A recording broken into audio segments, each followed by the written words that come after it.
Ipob people. I can learn on Lolo Nneka Chimezie when I would have known the and when then I do, Emma Lolo Nneka Chimezie is about the what's name. Moro my GG, you do one content, which is fine. I'm not surprised. Now I am telling you, Makaya today, moving forward, we are moving to the next stage. So, and we're MFA gossips, you know, all money like I passed through the attacks, lying and all the nonsense. I'm never with my name, I can stand that tall, you know. But I'm somebody name me once I come daughter. I don't care. I never, Lolo Nneka Chimezie put a small name on social media, especially within Igbo community. And my joy wouldn't social one and just that I stand for my people. It gives me joy. On the streets, I see my people that appreciate me. On a joy. They complain where I explain to them. On a joy. Now, Lolo Nneka Chimezie, I came to Igbo land when our land was under siege. I came, I saw, and I conquered. I'm so proud of it. I'm so proud. You could have here with the peace now. You disagree with me, you can go and have transformer. But I came, I saw, I conquered.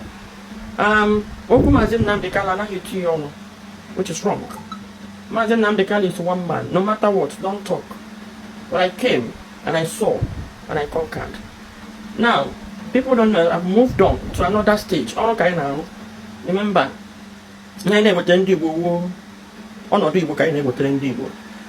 I was thinking and do to Nnamdi move on now, considering the fact that they sued me to court.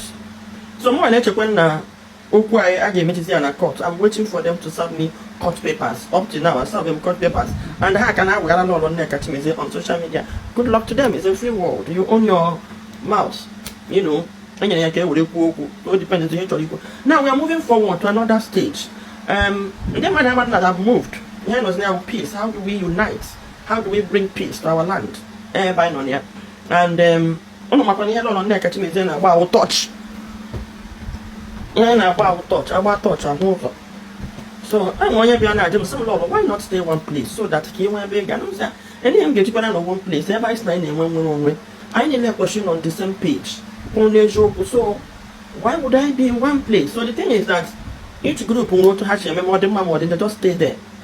Nelson Mandela said that you succeed listening to criticism, accepting criticism, and then changing the my area you get change. You know, so that is it. So I am nature told you this afternoon woman to Chika Edoziem take group from Nnamdi. I went to Sokoto prison and woman Nnamdi. We are here more. Naming advice to fix things. Now you want to continue when I cause I trouble commotion. I not know. Make sure to advice because I went there. When there's a major and I only had change about the more so I am there to question where now Chika Edoziem and we are here. Now Maka already to mother say na me attack or something. I'm also going to write. Now you as long as measure Ipob, you are institutionalizing it. Because a lot of things now the wrong now your Ipob mode of operation, which I also believe they can touch that areas. So those areas I'm going to put them into writing and I'm going to send it to you through your lawyer or if I need your job. You today I try me in our support because I'm not support the Nnamdi. In a man, I'm not supporting Nnamdi. I can't support Nnamdi in with Simon Ekpa. I wouldn't have supported that, which is the basis of Semukuminia. I can't support Nnamdi, which is for me it's an abomination. A leader, first in history of the world, a leader in Okata, Kewo 2 into 3 into 4, that was the basis of my quarrel with him. Measure to give the imam attack. You know, you might go this, they are Ipob treatments. And then I've watched that Ipob treatment, and it's also part of what I'm going to put in my writing. Ipob has a very wonderful media, very wonderful media setup, one of the best in the world, which actually layer positively.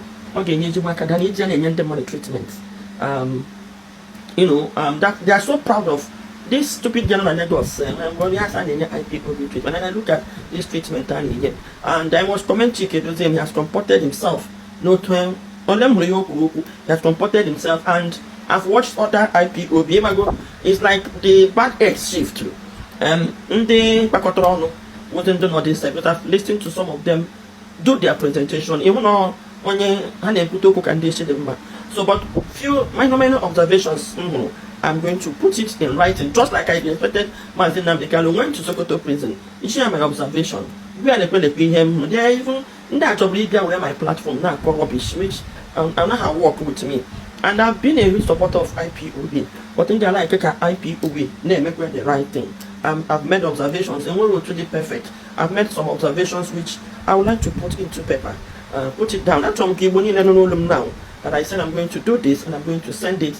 Then we sit down now what's it touch and one thing I'm drop here, please be open to accept criticism. It's part of governance. That's the only way you know where you are going wrong and where you are not, where you are doing well and where you are going wrong. That is one of the I'm sure I am on the end. No matter the emotion any feel, the truth will remain true. So Chika Edoziem, expect my letter, and I believe that IPOB, Yahoo IPOB, the Holy Ghost will embrace an IPOB that will listen to people. Man on them represent and must listen to the voice of good advices, and then you will agree with me. Came with 2017 till today, till 2024, where Ali was bleeding. That bleeding was out of one man's carelessness, and we believe that you, Master Chika Edoziem, will make it right this time around.